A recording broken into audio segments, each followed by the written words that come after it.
City update ન્યૂઝમાં આપનું સ્વાગત છે।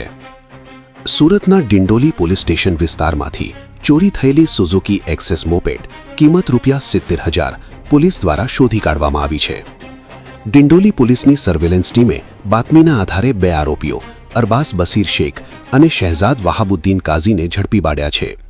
પોલીસે ચોરીમાં ગયેલ મોપેડ નંબર GJ05TY2335 સાથે આરોપીઓને કાબૂમાં લીધા છે। આ કામગીરી સુરત પોલીસ કમિશનર અનુપમસિંહ ગહેલોતના માર્ગદર્શન હેઠળ ડિંડોલી પોલીસની ટીમ દ્વારા કરવામાં આવી છે। પોલીસે અનડિટેક્ટ ગુનાનો ભેદ ઉકેલી વધુ તપાસ હાથ ધરી છે। City update news Sufiyan Mulla જોડાયેલા રહો, કારણ કે હવે શહેર નહીં સમગ્ર દેશ કહે છે, આ છે સિટી અપડેટ ન્યૂઝ।